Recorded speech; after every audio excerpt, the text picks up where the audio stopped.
Bonjour à toutes, bonjour à tous, bienvenue dans 20 minutes Arena. On est ravis de vous retrouver pour cette nouvelle émission. On est ensemble pendant une heure, donc installez-vous tranquillement, confortablement.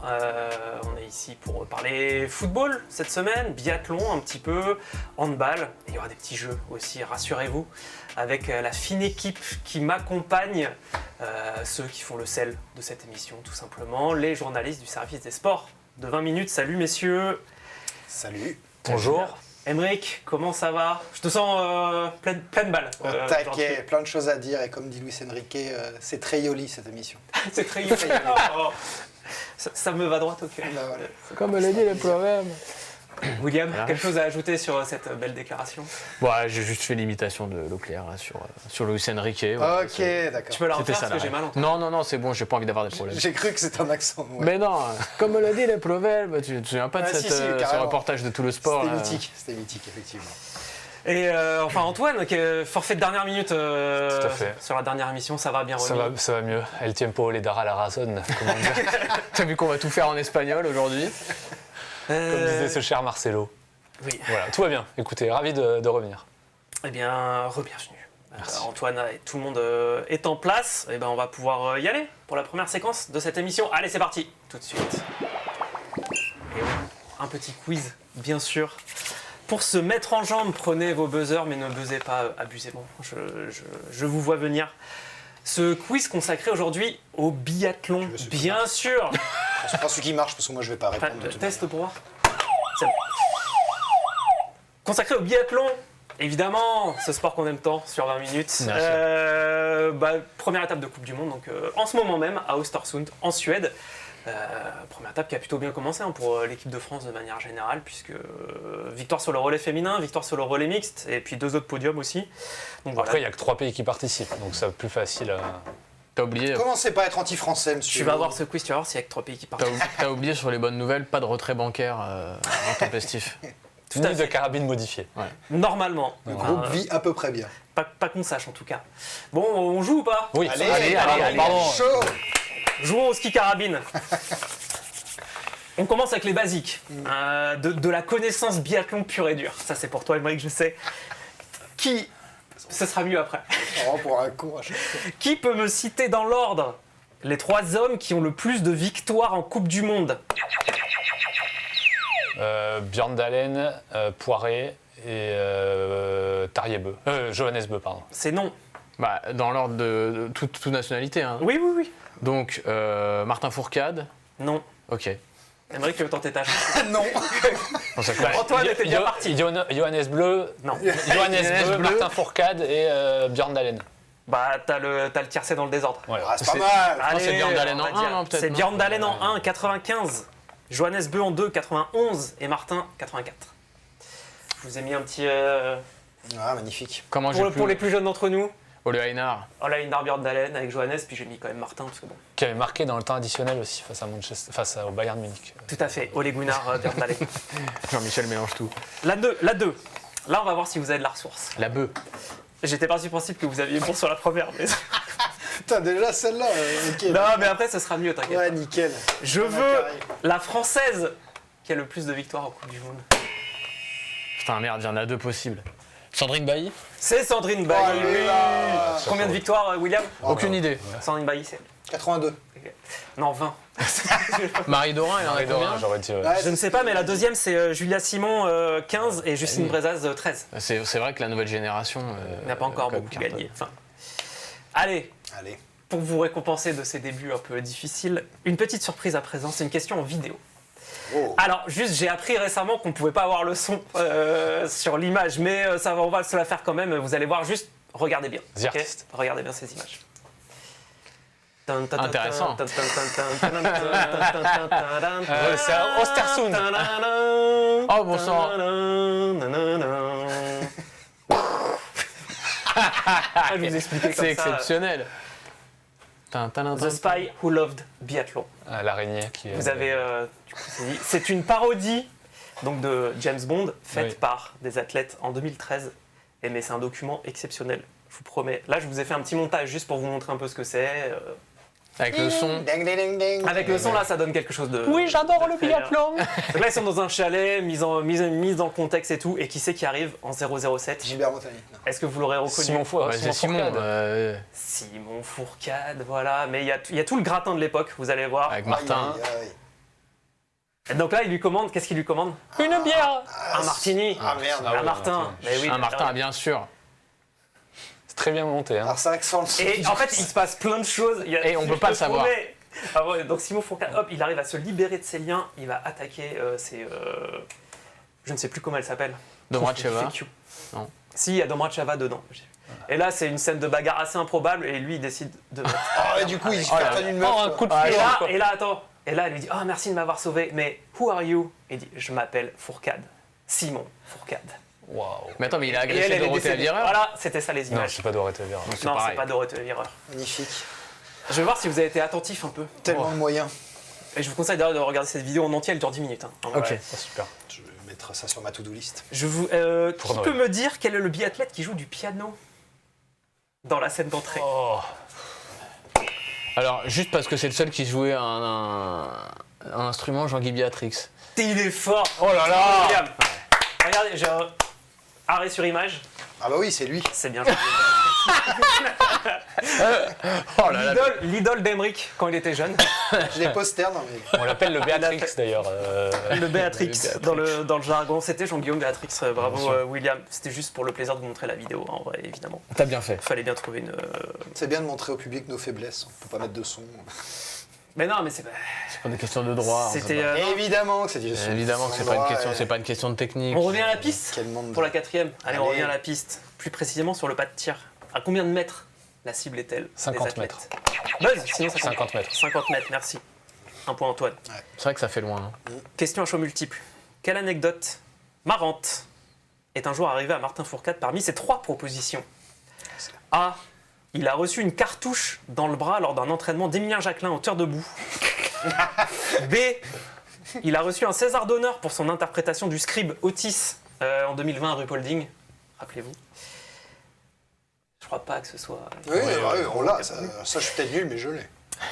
Il a reçu par erreur le gros globe de cristal remporté par Johannes Beu chez lui par la poste. La dernière. Bah, la dernière, par élimination, c'est vrai que c'était dur. Ouais. Bon, c'était une petite histoire marrante qu'il a raconté un jour. En fait, il va à la poste et lui, il avait reçu C'est pas mal. le gros globe alors qu'il devait être pour Johannes. Et Johannes avait reçu le globe du sprint, un truc comme ça, ou de l'individuel. Il a proposé à Johannes que chacun garde son globe parce que bon, c'est un peu compliqué. Mais Johannes a dit bizarrement non. Comme quoi, il n'y a pas que la poste française qui est... Par contre, t'avais dit choix multiples. Ouais, c'est Bah, A, B, C. Oui, mais non. Il y avait un seul choix. Ah, parce que les deux autres n'étaient pas Je possibles. demande l'annulation de ce point. Ok, non. Jean-Michel, premier degré, insupportable. Allez, place à la romance, désormais. Vous le savez, le biathlon est un petit milieu où tout le monde se connaît et qui peut donc être le théâtre d'histoires de cœur assez savoureuses. Enfin, ça dépend de quel point de vue on se place. Je vous emmène en Suède, où l'équipe masculine ne va pas fort en cette année 2021. Jesper Nelin vient de se faire larguer par Anna Heuberg après 4 années d'idylle et il aura un peu de mal à digérer l'identité du nouveau copain de son ex. De qui s'agit-il? Ah, il avait buzzé avant, ça n'a pas marché. Parce que, oui. Samuelson. Eh bien non, mais bien tenté. J'allais dire la même chose. Pontilioma. Eh ben c'était Martin Il y en avait que 2. coéquipier donc Pontilioma de Néline chez les garçons. Donc là c'est du coup j'ai mis les nouveaux tours avec un Ils sont cœur. beaux, hein. Et ici c'est Jesper Néline qui est triste. Putain, ils ont Là-bas, pris en les bas. seuls Suédois qui ressemblaient à rien.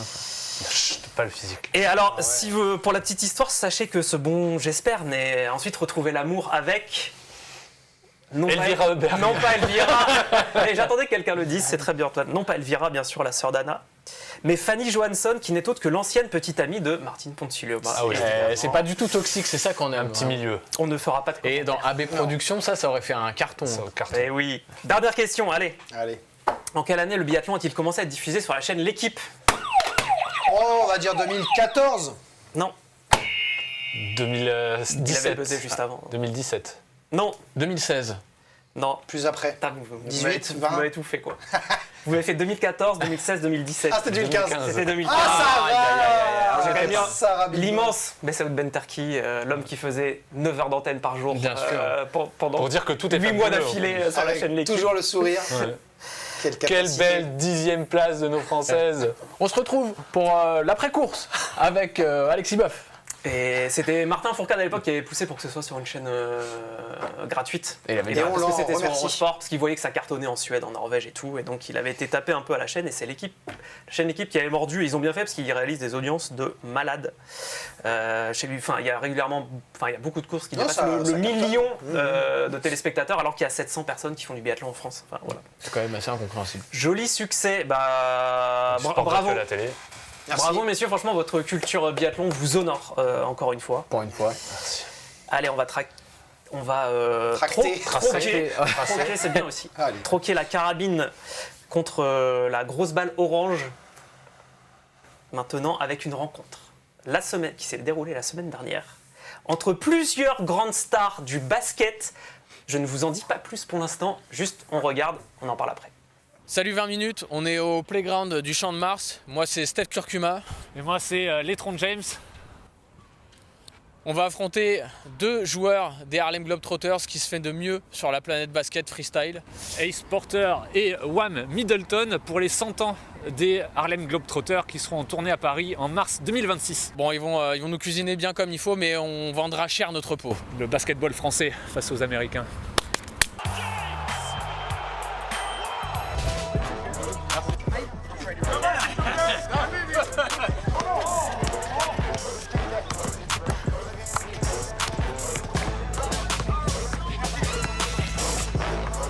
C'est maintenant, ça commence maintenant. Ouais.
What the?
Magnifique. On a quand même la chance d'avoir Létron James avec nous au C'est plateau vrai, c'est vrai, qui va nous raconter comment ça Merci. s'est passé. Non, écoute, c'était très sympa. Déjà, les types sont adorables, vraiment très sympas, très pros en plus dans leur façon de faire le taf. Quoi. Déjà, direct, nous ont dit bon, qu'est-ce qu'on fait avec vous? Très très gentil. Puis après, bon, ils savent manier le ballon, quoi. Hein, on va pas se mentir. Puis, vous avez voulu pas être trop dur avec eux Non plus. Voilà, ils ont des représentations. Voilà. Bon, leur taf, c'est pas d'être bon au basket, c'est juste d'être spectaculaire. Des skills. C'est le principe des Harlem de faire des Globetrotters. skills. Mais la fille Ace Porter a une carrière quand même a eu une carrière pro au Mexique, en université. Lui aussi a fait pas mal avant de se sympa. diriger vers le cirque. Sympa, on rappelle. Donc du coup, c'est pour les 100 ans en fait. Ils vont faire des shows all over the world. Et donc all ils passent over à Paris. Et all over the France. Tout à fait. Ils vont être au Havre, à Caen, à Bourges, toutes les cités un peu pourries de France. Magnifique Ils destination. vont Saint-Chamond. Ils vont découvrir. Saint-Chamond-les-Eaux. Ça va, peut dire des Américains à Saint-Chamond, ça va, ils vont se souvenir. Et à Paris, c'est les 28 et 29 mars. C'est ça, à Bercy. Oh, l'accord Hôtel Arène. L'accord Hôtel Arène. Pardon. Ok, bah merci Antoine et merci William pour cette belle vidéo. On va passer à la suite. Et comme c'est trop rarement le cas dans cette émission, parler handball. On en profite que Julien ne soit pas là. Aujourd'hui, le mondial féminin. Biathlon handball, c'est vraiment l'émission parfaite. Ouais, non, mais il a démissionné quand il a vu le menu. Le mondial féminin a commencé la semaine dernière. L'équipe de France est plutôt bien partie, avec des victoires assez tranquilles. Dans le tour préliminaire, Globalement. Dans le tour principal.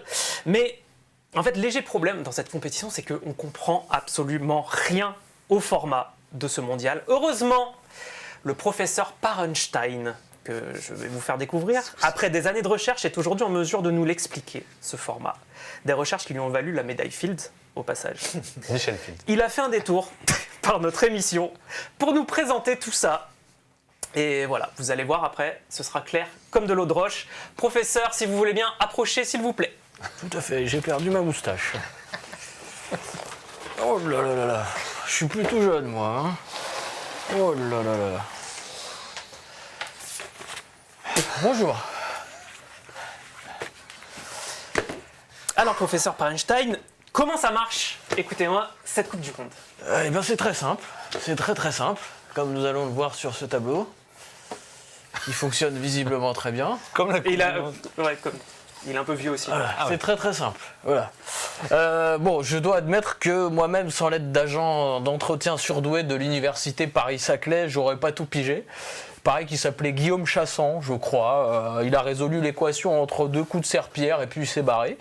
Le sol était mal lavé, donc je l'ai viré, bien évidemment. Et puis après, il paraît qu'il a mal tourné. Ok, professeur, mais très bien, mais le format, la Coupe du Monde. Oui, j'y viens. Alors déjà, j'ai été surpris de découvrir que 32 équipes participent à cette compétition, alors que le handball n'intéresse que 5 pays, dont le nôtre, bien sûr. Voilà, prenons une équipe, voilà, au hasard, on va dire France, voilà, on va abréviation, écriture de scientifique, tout ça. On aura compris. Voilà, France, là vous commencez au premier tour, voilà, premier tour, voilà, écriture scientifique toujours. Une phase de groupe, 8 équipes, équipe 8, voilà. Les groupes, voilà, on va faire des carrés, voilà, hop. Ça fait combien là? J'en suis à combien? 2, 3, 4, 6, etc. Voilà, on s'en fout. C'est déjà plus clair, quand même. Allez, hop, voilà, là, c'est déjà assez mieux. Ouais. Même moi, je m'y perds moi-même, voilà. 4 équipes qui, contrairement au tournoi classique, ne sert à rien. Ce tour-là, il sert à rien. Il sert juste à se foutre de la gueule des mauvaises équipes. Parce qu'en fait, à la fin de ce tour, il n'y a qu'une équipe à chaque fois là qui est éliminée. Et c'est les plus nuls, voilà, c'est Nicaragua, Moldavie, etc. Donc voilà, et comme l'humiliation ne suffisait pas, ils ont inventé ensuite une coupe, voilà, je sais pas dessiner les coupes, moi, hop, on met, voilà, hop, avec les trucs là, voilà, une coupe, la coupe du président, la coupe des nuls, voilà, plutôt qu'ils m'appellent la coupe des nuls. C'est quoi cette histoire? Oui, ils l'ont appelé, alors j'ai un peu spoilé, j'ai foiré ma transition, et ils ont appelé ça la coupe du président pour que ça passe mieux, voilà, mais dans les faits, il n'y a rien à gagner à part la 31e place. Écriture de médecin, voilà. On me dit Coupe du Président, je pense tournoi de football U13 de mon enfance, tombola, match de classement pour la 18e place, Viry-Châtillon, Sucy-en-Brie, coup d'envoi à 14h, on a perdu 6-0, j'ai marqué 0 but, j'avais le ventre plein de merguez. Voilà, donc en gros, ça fait pas super pro. Au foot, ils ont été quand même un peu plus malins, ils ont appelé ça la Conference League, voilà, on y croit un peu plus, et pourtant ça reste une compétition qui n'intéresse que les Moldaves et les Islandais, en gros. Voilà. Très bien, mais notre équipe de France dans tout ça, parce que je vous cache pas qu'on a un peu perdu le fil. Vous pensez ? Moi, je pense pas.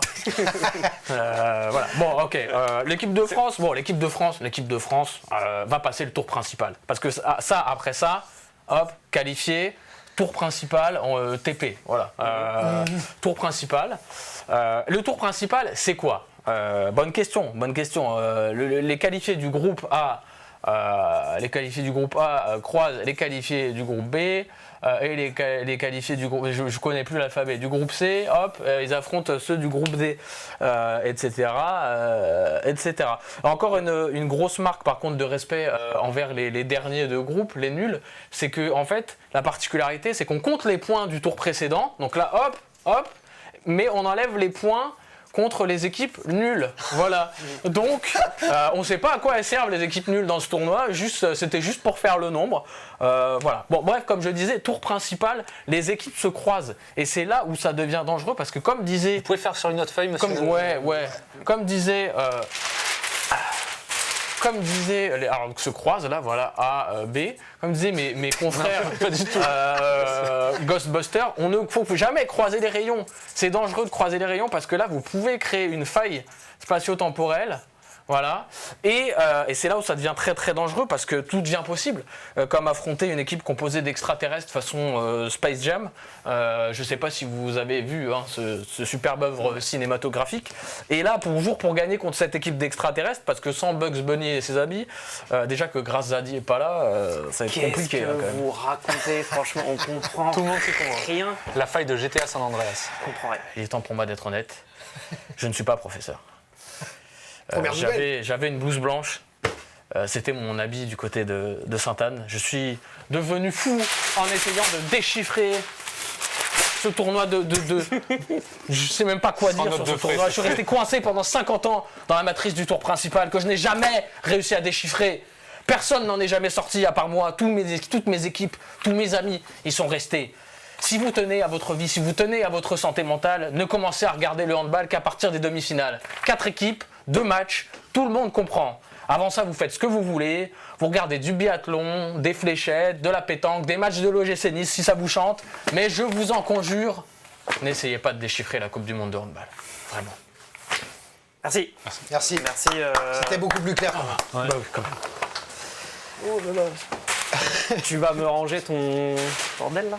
Ouais, ça va, je range la chambre, papa. Mais en tout cas, on n'a absolument rien compris, c'était parfait. Absolument. C'est normal, personne comprend rien à ce tournoi. C'est quand même fabuleux. En vrai, est-ce que t'as compris? Ok Macron. En vrai, est-ce que Maintenant que t'as enlevé ta perruque, William, est-ce qu'on a compris quelque chose? Einstein. Bah Einstein, Pereira, Einstein. Oh ouais, c'était pas évident. C'est un c'était peu pas tiré évident. par la Professeur perruque. mais, Einstein. C'était Non, pas- attends, Perez-Reinstein, mais... Ouais, Ouais, non mais là ça aurait été trop évident. Non, pour répondre à ta question, j'ai compris, mais difficilement. Genre vraiment, il va falloir clarifier ce format de toute urgence. Voilà, ça commence, et surtout la Coupe du Président. Là, Et puis surtout, une Coupe du Monde tous les 2 ans, 1 euro tous les 2 ans. On va s'en tenir à ce qu'a dit William, on va regarder à partir des demi et puis voilà. En fait, c'est le truc du handball, c'est que oui, il y a une grande compétition par an, quoi. Enfin, mondial. Voire 2 quand il y a les mondial, Jeux Olympiques. Et quand il y a les JO, il y en a 2. Du coup, on a l'impression que ça revient quand même très très souvent. Alors c'est bien, ça fait des médailles, tout ça, mais. On en pense quoi de notre petite équipe de France? Ah, il me regarde, moi le salaud. Écoute, moi je me suis bien régalé devant les 3 premiers matchs, 2 premiers matchs. 2 premiers matchs. Ouais, c'est une histoire de diffusion. C'était pas mal. Après, évidemment que le niveau va monter. C'est comme à la montagne. Quand on monte, ça devient de plus en plus Je te dur. demanderai pas contre qui c'était, mais c'était contre. Bon, il y a eu la Chine. Et la Chine, Tout à fait. et la Pologne. Non, la Pologne, c'est. Oui, enfin la Pologne, c'est vrai que. La Donc, Pologne. la Tunisie La au Pologne. premier match et la Chine ensuite, mais victoire 43-18 et 47. Et là, c'est en ce moment, en fait, il y a la suite donc, de ce premier tour. Mais de toute façon, oui, les 3 équipes sur 4 sont qualifiées, donc les Bleus vont passer sans trop de problème. La vraie compète, elle commence au tour principal, quand tu croises donc avec les autres. Et après, il faut voir, donc les Bleus, elles sont vice-championnes olympiques à Paris. Elles sont championnes du monde en titre. Mais Vas-y, Ah, Antoine. pardon. Non, Mais vas-y, vas-y. 4e du dernier Euro, avec Sébastien Gardillou à la tête des Bleus. Ah, j'allais vous demander, est-ce que vous avez le nom du nouveau sélectionneur? Parce que pas simple. Bah, Sébastien oui, Gardillou. C'est Gardillou du coup. Tu as bien raison, parce que Sébastien donc, Gardillou qui a Olivier pris la Crumble place est de- arrêté. Après. Sébastien Gardio. Bien joué, un Qui point. a pris la place de Crumbles qui est resté je sais plus combien d'années. Ouais, longtemps. Au moins hein. 13, à fait. 14, 15 ans. Et donc c'était le premier un peu accro des Bleus. Ouais, enfin Donc, avec lui. Après, il faut voir, bah, là, l'intérêt, en gros, c'est qu'il y a plein de cadres qui sont pas là, il y a des blessés, il y en a qui sont en congé maternité. Et donc, bah, c'est bien, ça a un peu renouvelé la base de cette équipe et puis voir ce que certaines ont dans le ventre. Donc, compétition intéressante pour la suite. Avec notre chouchou Léna Granvaux, Aïe. Voilà. Dis-nous en plus. qui est une joueuse fantastique. Écoute. Qui joue? Qui joue Ah, il lui posait une colle. Qui joue à Brest, je crois, ou à Metz. Ah ouais, bref, c'est vrai que géographiquement, c'est Faut pas pas loin. ouvrir sa gueule, hein. Faut être sûr quand tu l'ouvres. Très très bien, très. C'est pour ça que tu ne dis rien. C'est pour ça que je dis absolument rien. Qui est très Le bonne, détecteur très bonne de joueuse, faillots. en vrai. Le détecteur de Avec Nélière. faillots, très. On a quand même beaucoup de travail, on peut pas tout regarder, mais on va s'y intéresser dès que possible. En espérant que Grazadi revienne de sa blessure qui l'empêche de disputer le début de la compétition. Mais elle devrait arriver, la capitaine, normalement, pour la suite. Eh ben merci les gars, c'est la fin de cette première partie déjà, ça passe vite. Ne bougez pas, vous, derrière votre écran, on se retrouve tout de suite après une petite page de pub.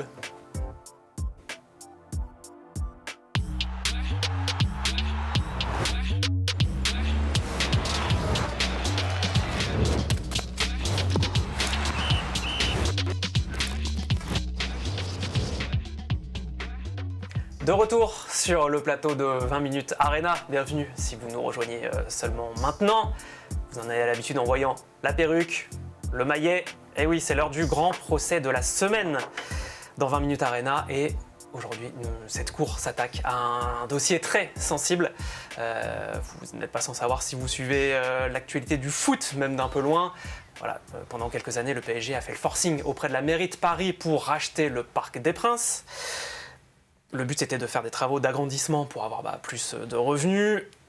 La mairie, Anne Hidalgo en tête, ne veut pas entendre parler, ne veut pas céder le parc à Paris. Du coup, les dirigeants qataris, au début, c'était peut-être pour mettre la pression, disent « Ok, on s'en va, on va faire construire un nouveau stade ».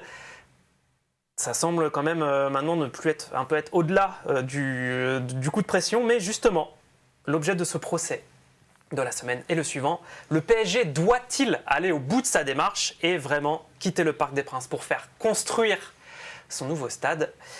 Deux avocats vont s'affronter sur cette question épineuse. Et comme le veut la coutume, j'appelle tout d'abord à la barre l'avocat général dans cette affaire pour l'accusation. Maître Le Gall, je vous en prie. Merci bien. Petit plateau. La bise à Géraldine. Vous voulez la faire depuis tellement longtemps. Bon, bah voilà, cette musique-là. On s'imprègne un peu. Bon, je n'aurai pas mon moment. Tant pis, allez. Allez. Maître, Profitons donc de cette moment, faut y musique, de le temps que ça va durer. C'était Phil Collins, hein, c'est l'entrée des joueurs au Parc des Princes. Car une fois que le PSG aura construit son nouvel étron technologique et que le Parc des Princes sera laissé à l'abandon, qui se transformera en la nouvelle colline du crack, tout cela ne sera plus que de l'histoire ancienne. Ils trouveront bien une musique à la con pour accompagner leur immondice à 2 milliards d'euros. Vous pouvez leur faire confiance. Car c'est bien de cela dont il s'agit aujourd'hui, messieurs, mesdames les jugés. D'effacer un monument historique de Paris pour le transformer en magasin Chine géant, tandis que le club historique de la capitale, lui, aura fait, comme toutes les familles parisiennes, il faut le dire à un moment donné de leur vie, je vais vous le faire, attention, acteur studio. Ouais, si tu veux, avec Bibiche, on a quitté Paris, on est allé s'installer, à Poissy, ouais. On a trouvé plus grand, on a un petit jardin, les enfants ils peuvent se balader avec Sarko, notre petit chien dans le jardin. Et puis comme ça, on a pu à se balader dans ce Paris saccagé par Anne Hidalgo. Non, franchement, faites comme nous, Paris c'est cuit. Et à ceci, ouais, pas mal, hein. À ceci, je réponds cela. Niquez-vous. Monsieur. L'une des devises historiques. un peu de tenue, s'il vous plaît. L'une des devises historiques des ultras du PSG, c'est jamais dans la tendance, toujours dans la bonne direction. Je pense sincèrement que cette maxime accompagnerait l'avis des Qataris qui appliquerait aussi cela, car à l'heure où la plupart des clubs ont déserté leurs enceintes historiques pour se construire des bouses loin des villes, eh bien, avec l'avis objectif de notre expert, voici les résultats d'une enquête et de travaux d'envergure que nous avons menés tous ensemble. Que pense-t-on du Bordeaux et son Madmut à la mort moelleux? Alors, si je peux me permettre. Non. Non, c'est nul. Ni fait ni à faire. Très bien. Nice et l'Alliance Mérouston. Inaccessible et tout pourri, monsieur. L'OL et son Groupama. Claqué au sol. Eh bien voilà, ce n'est pas moi qui le dis, c'est la fine fleur de l'expertise scientifique française, spécialisée évidemment dans l'aménagement urbain.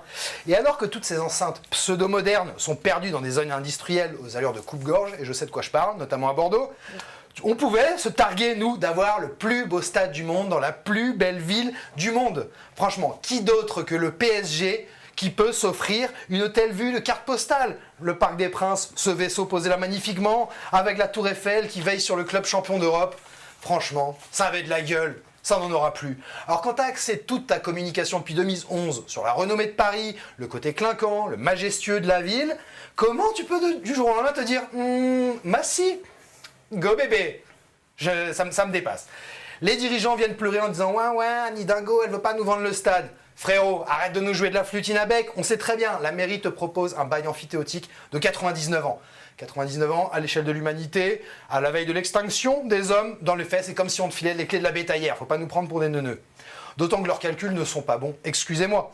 Ils pensent faire rentrer 2 fois plus de thunes au Parc des Princes, mais ils savent pas dans quel pays ils sont tombés les zinzins. On a 0 culture foot, tu seras en Allemagne, tu seras en Angleterre, pas de problème, ton stade tu le remplis tous les week-ends. Mais vous pensez que les franciliens, non contents de s'être tapé le RER toute la semaine, pour aller bosser, ils vont remonter dans ces chariots de malheur? Allez là, ça c'est mon paint. Voilà. C'est la SNCF, pas la RATP. Pour aller voir un putain de PSG Angers un vendredi soir, non. Alors soyons sérieux. Paris, il veut faire un immense complexe avec des restos, des bars, des bowling, des magasins, des hôtels. Mais nous, quand on va au stade, qu'est-ce qu'on veut voir? Du foot. Point barre. Et puis si tu veux des animations ou une fête foraine, des écrans géants, t'as Futuroscope à 2 heures de route, t'as la foire du trône à 10 minutes et Disneyland à Marne-la-Vallée. Pardon, je m'emporte. Non, soyons sérieux. Quitter le Parc des Princes, ce serait fouler aux pieds 50 ans d'histoire, ce serait cracher un glavio à la mémoire des fondateurs du Paris Saint-Germain et insulter celle de Roger Taillibert, le grand architecte qui a bâti ce chef-d'œuvre de la Porte d'Auteuil. Je conclurai donc cette plaidoirie, je sens qu'on fait des petits regards, avec ces mots d'Alexis de Tocqueville qui disait « Quand le passé n'éclaire plus l'avenir, l'esprit marche dans les ténèbres. Mesdames et messieurs, welcome to hell. » Oh. Merci maître, j'espère juste que vous n'avez pas payé trop cher votre expert, parce que Un peu. cette partie. Toujours un petit maillot de foot. Et une place pour le parc. En tout cas, il était tranquille. C'est vrai qu'il n'y a pas eu beaucoup Maître de boulot. Pereira maintenant pour la défense du Parc des Princes et des dirigeants qatariens du PSG. C'est à vous. Comment il s'appelle? L'artichitecte? Roger Taillibert. C'était juste une vanne sur cette élocution douteuse. Si je m'adresse devant cette cour aujourd'hui, c'est pour lui dire que ce procès n'est pas seulement celui du Parc des Princes, comme vous venez de l'écouter. Moi aussi, j'ai mon élocution douteuse, mais celui de 2 visions. Celle du vieux monde, ses bons sentiments et ses infrastructures qui se cassent la gueule, en d'autres termes, le communisme, et celle du nouveau monde, celui qui gagne la Ligue des Champions, encaisse des gros sous avec ses nouveaux stades transformables à l'envi, ses loges VIP et ses teufs d'influenceurs.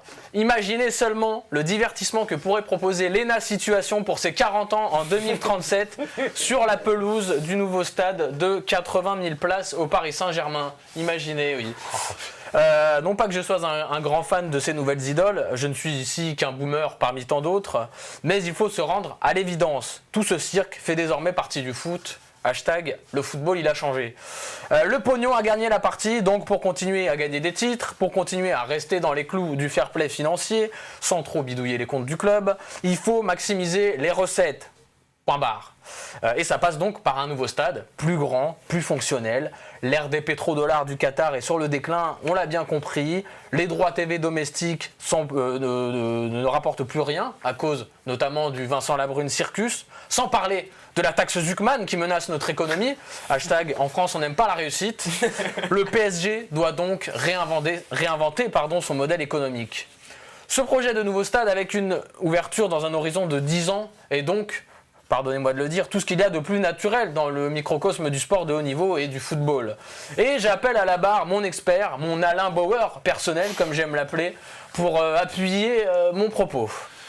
Tout à fait, maître. Alors, je n'ai pas de chiffres, mais j'ai une liste que je vais vous lire. Real Madrid, FC Barcelone, Atlético de Madrid, Bayern Munich, Arsenal, Tottenham, Olympique Lyonnais, Juventus, et même, vous l'avez mis, Eh oui, Milan AC et l'Inter qui viennent d'officialiser l'acquisition du mythique stade San Siro au mois de novembre pour pouvoir en casser les 3 quarts dans le but de le reconstruire et de le moderniser. J'aimerais juste qu'on s'arrête 2 secondes sur C'est cette moi. photo d'Alain. Ça se voit bien. Voilà, par respect. Merci. Totalement. Merci d'être venu sur ce plateau alors. Tous les grands clubs européens que j'ai cités sont propriétaires du stade dans lequel ils évoluent. Évidemment. Et quoi de mieux que de s'inspirer du meilleur? En Angleterre, 14 clubs sont propriétaires de leur stade. L'avenir est à ce modèle. Merci Alain. Le PSG aurait bien aimé acquérir le Parc des Princes pour y rester et l'agrandir à 55 000 places. Mais Anne Hidalgo a dit non. Voilà. Tant que c'est pas faire du vélo dans Paris, elle a dit non. Voilà. Elle a dit non à une offre de 40 millions d'euros formulée par Nasser Al-Khelaifi. Et si vous voulez mon avis, je la trouve bien culottée. Car 40 millions d'euros, c'est le prix qu'a coûté Vitor Machado Ferreira dit Vitinha au PSG en 2022. Et autant que je sache, le Parc des Princes ne dirige pas le milieu de terrain parisien, pas plus qu'il ne claque des triplés en Ligue des Champions. Voilà, Paris se retrouve donc contraint d'aller voir ailleurs, Poissy ou Massy, RER A versus RER B et C, le derby du rail francilien qui fait vibrer absolument tout le monde, rendra son verdict à l'automne 2026.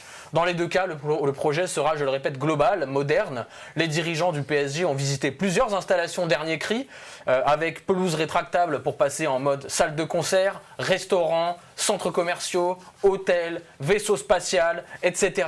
Le stade de Tottenham a ainsi, paraît-il, été particulièrement apprécié par les dirigeants parisiens pour sa versatilité, malgré un petit bémol. L'armoire à trophées des Spurs était désespérément vide. Voilà, c'est gratuit. C'est tellement gratos. C'est gratuit, ça fait Ils ont plaisir. gagné la Ligue Europa. Mais vous savez ce qui est pas... On s'en fout. Vous savez ce qui est pas gratuit par contre, ce sont les 100 millions d'écarts en matière de recettes sur les jours de match à l'année entre le PSG et le Real Madrid. Un retard absolument impossible à combler avec un stade de 48 000 places. Oui, les supporters nostalgiques pleureront le Parc des Princes et le périphérique, son bruit, sa pollution, mais ils sécheront vite leurs larmes, alors qu'il y a l'autoroute juste à côté de Principalezzo, mais bon, c'est pas grave. Mais ils sécheront vite leurs larmes en voyant la capacité du stade augmenter, le prix des billets diminuer et le nombre d'abonnements augmenter. Ma conclusion tient dans le slogan du PSG version QSI, rêvons plus grand, à commencer par le stade. Merci. Merci maître pour cette vibrante plaidoirie. Quand on échangeait nos places. Ouais. Oui, c'est de ma faute. Du coup, finalement, je suis pour le Parc de France. pour les troncs technologiques. Il m'appartient désormais, en ma qualité de président, Je tremble. de trancher dans cette affaire. Et je vais donner, sans hésitation, la victoire à Maître Le Gall. Mais c'est un scandale, je Et buzz. ceci n'a rien à voir avec le fait que votre président a sa petite carte d'abonné au parc depuis C'est scandaleux, c'est 1983. Absolument rien à voir, monsieur. C'est donc ça la justice en France? T'inquiète, frérot. Merci bien. Ah, ce pas. Bah, très bien, c'était un beau débat, messieurs. Bravo. Toujours en direct, là Ouais, vas-y, D'accord. on peut parler sur le parc si vous voulez. Si, absolument. Oh, tout a été dit, non? 2 secondes, juste. Alors, une imprécision, une calomnie. Anne Hidalgo n'est pas du tout contre l'augmentation de la capacité du Parc des Princes. Elle est juste contre le fait de vendre un monument historique au Qatar, ce qui n'est pas la même chose. Mais J'ai pas dit qu'elle était contre l'augmentation, j'ai dit qu'elle était contre leur refourguer. Pardon. En tout cas, horizon, Mais oui, On regardera on est là-bas. d'accord. en tout cas, horizon 2036, donc c'est pas non plus. Non. Oui, Oui, mais demain c'est loin, comme Demain, disait Et Ariane. surtout, il y a un point qu'on n'aborde pas, c'est qu'il y a des élections municipales à venir qui C'est peuvent, pour ça je que pense, changer pas mal Les de dirigeants, choses. pour l'instant, calment un peu le jeu. On attend de voir comment ça tourne à la mairie de Paris. Oui. Il y a des personnes qui travaillent sur les projets au PSG qui, ça se trouve, sont là en train de faire des Chaque- beaux PowerPoint pour rien. Ça va être un objet de la campagne, le Parc des Princes. Ah bah, Déjà, ça a évidemment. déjà commencé. Le clip de campagne de Lotte Zozo, là, rigolo, je sais pas qui c'était assez fabuleux. Ouais. Ok, les gars, merci. On va passer à la suite si on va avoir le temps de finir. Merci d'avoir jeté ton truc. Avec plaisir. en même temps. La suite, allez, c'est notre série de reportages dans le club de Lyon, la Duchère, que l'on a entamé donc au début de cette saison. Notre collègue Jérémy donc, suit tout au long de la saison le club, gros club amateur dans la région lyonnaise. Il nous fait découvrir un peu son quotidien. Pour ce 7e épisode, aujourd'hui, il est consacré à la section féminine du club. Les dirigeants ont décidé d'en faire une vraie priorité depuis 2020. On regarde ça. 20 minutes va suivre de l'intérieur durant toute la saison le club de football de Lyon-la-Duchère. Fondé en 1964 dans un des quartiers prioritaires les plus emblématiques de l'agglomération lyonnaise, la Duche a flirté avec la 2e division en 1993. Parce qu'en fait, on peut dire que c'est une famille. Le club de la Duchère, c'est une vraie famille, ce qu'on a réussi à construire. Au-delà des résultats de l'équipe première, actuellement en National 3, l'idée est de vous plonger au cœur des nombreux projets sociaux portés par ce club à part. On peut raconter l'histoire du club? Ce 7e épisode est consacré à l'importante évolution de la section féminine du club. La Duche compte cette saison plus de 120 joueuses licenciées, avec toutes les catégories représentées de U6 à senior. Très loin des 10 footballeuses présentes lors du lancement de cette section par Inès Damani en 2010. Moi, à l'époque, je me souviens quand je coachais, on n'avait que un quart de terrain. Donc, quand tu n'as que un quart de terrain déjà pour une équipe, tu n'as pas envie de te dire je vais essayer de monter une autre équipe en sachant que tu n'as pas de terrain pour t'entraîner. Les Duchéroises ont accueilli une grande nouveauté durant l'été, la pelouse synthétique du Stade Balmont, entre historique des matchs de N3. Elle permet à la section féminine d'y avoir l'intégralité de ses entraînements. Elle s'entraîne sur Balmont, terrain numéro 1, chose qui était encore impensable il y a encore quelques années. Donc je pense que c'est une symbolique forte et en même temps c'est un message aussi aux autres, c'est que on compte sur nous. Donc on est contente et puis les filles, quand elles sont là, elles savent qu'elles ont tout pour progresser et qu'elles sont considérées maintenant au club. On s'entraînait pas dans des bonnes conditions, les coachs ils étaient pas forcément très qualifiés, le matériel il était pas ouf quoi. Quand j'ai commencé, on nous postait même pas sur Insta, on parlait même pas de la section féminine et au fil des années on a commencé à plus nous mettre en avant, on a fait plus de projets au sein du club. Ils nous ont affichés sur le stade. La prochaine étape, faire accéder une catégorie au niveau régional pour la première fois dans l'histoire du club. L'équipe U18, invaincue toute la saison dernière, a laissé échapper la montée en R2 en s'inclinant lors de son barrage contre Saint-Priest au tir au but. C'est déchirement du cœur, vraiment. On était dégoûtés parce qu'on pensait vraiment qu'on allait monter. On était sûrs de nous. Si vous me reparlez du match de barrage, je pense que je peux lâcher une larme, vraiment. Allez, approchez. Rapidement, dernier arrivé. Ils apprennent les codes aussi de la compétition. Je perds, je gagne, et je me remets de la défaite. Et lorsque on fait une saison invaincue, on n'a pas fait une défaite et on perd dans un match hyper important, il faut avoir les ressources mentales pour aller se relever, aller de l'avant. Monter, c'est toujours le but. Franchement, faut pas se laisser abattre par une défaite parce que ça fait partie de l'apprentissage. Donc là, l'objectif, c'est de nouveau atteindre les matchs de barrage parce que c'était une très belle expérience. Des seniors au U15, les équipes ont débuté leur saison dans le haut du classement, en s'appuyant sur une grande majorité de joueuses qui ont grandi dans le quartier. Avant tout, l'équipe, c'est aussi une famille. Et ça apporte des moments très incroyables parce que à part le foot, on fait plein de sorties, on part en vacances ensemble. Tu dois montrer exemple aussi pour les plus petites qui viennent te regarder pendant les matchs. Il y a tout qui change en fait, finalement, c'est ça. On a l'identité du Charroise qui vient des joueuses. Donc quand nous, dans notre équipe, on a déjà plus de la moitié qui sont du Charroise, petit à petit, les autres joueuses prennent déjà cette identité. C'est des battantes. On va toujours rendre les choses difficiles à notre adversaire. Donc du début à la fin, on va se battre pour aller chercher une victoire. Depuis 15 ans, Lyon-la-Duchère a parfois dû faire face aux difficultés pour des jeunes filles de convaincre leur famille de les laisser pratiquer le foot en club. Au début, ma mère, elle voulait pas. Elle disait que c'était plus un sport pour les garçons. Je lui ai montré des matchs féminins et tout. Et elle a bien aimé et après, elle m'a laissé jouer. Moi, quand j'ai commencé en 2010-2011, c'était un peu compliqué. On n'avait qu'une équipe et on avait pas mal de freins à ce niveau-là. Des filles qui jouaient comme ça, mais dès qu'il s'agissait de jouer en club, avoir une tenue short, c'était compliqué. Aujourd'hui, j'ai envie de dire quand même, les mœurs, elles ont vachement évolué.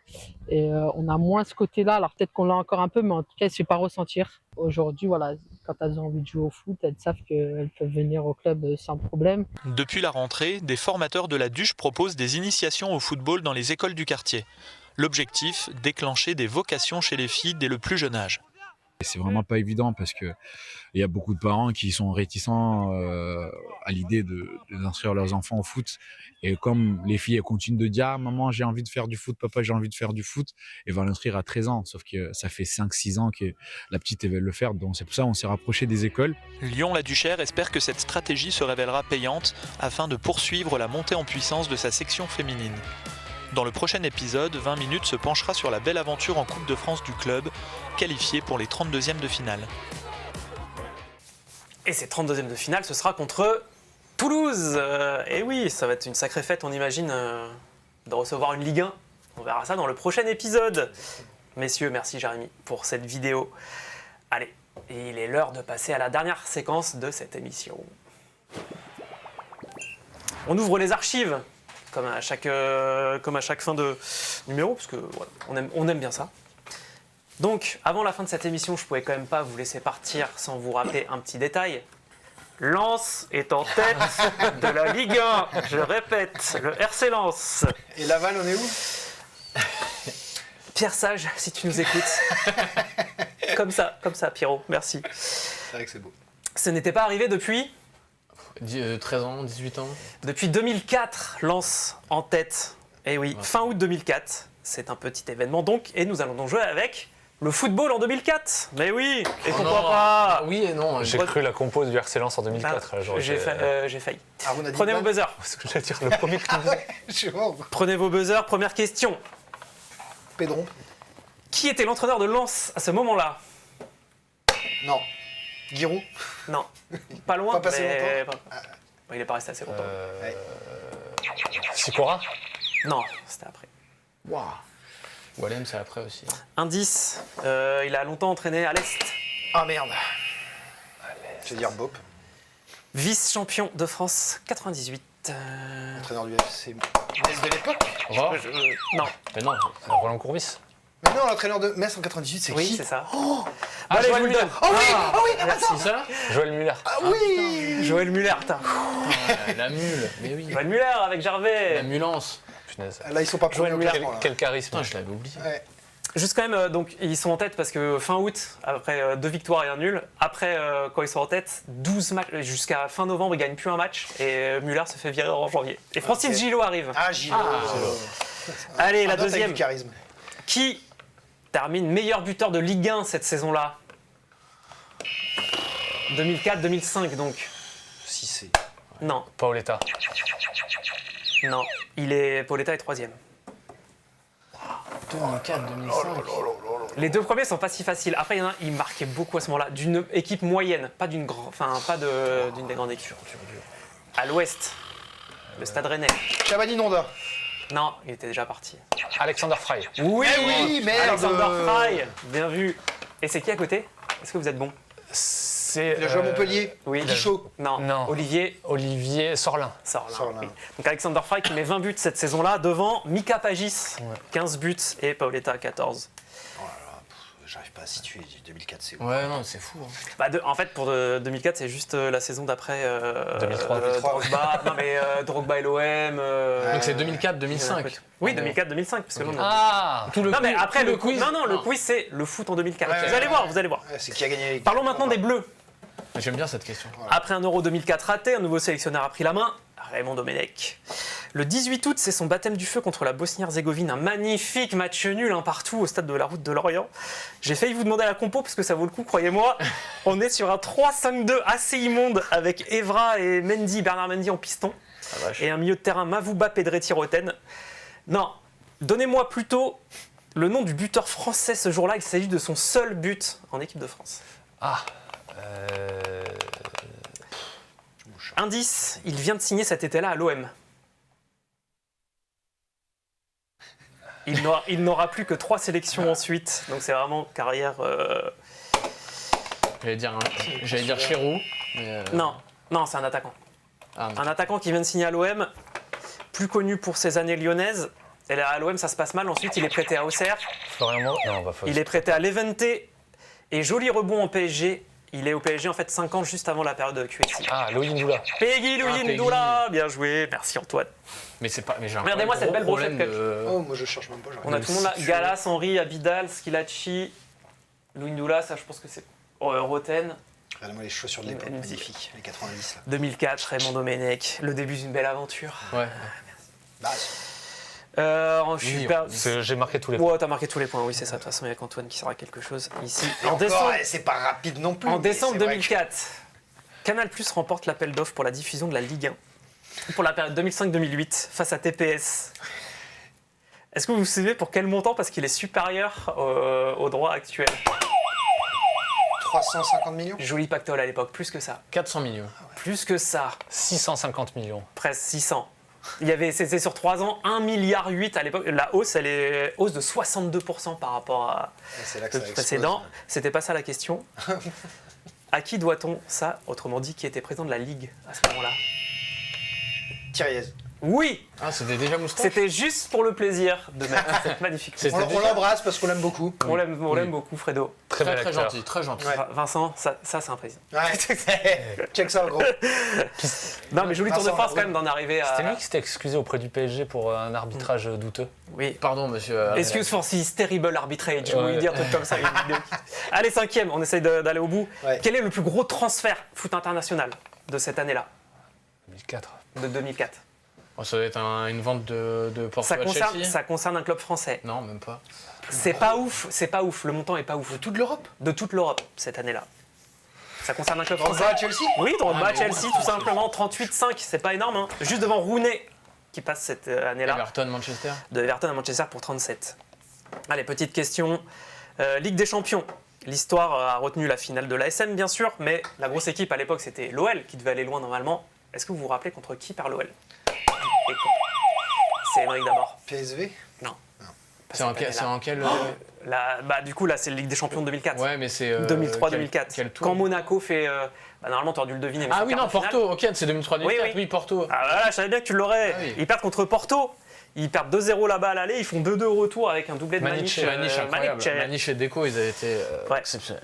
Et Porto qui va gagner. Une petite dernière vite fait, qui est le Ballon d'Or cette année-là? 2004, Shevchenko. 2004, Shevchenko. Bien joué. Magnifique. Remontada. Bon, je vous mets la dernière. Allez, à la dernière. Scandaleux. Le meilleur buteur de l'Euro. Pas facile. Caristeas. Non.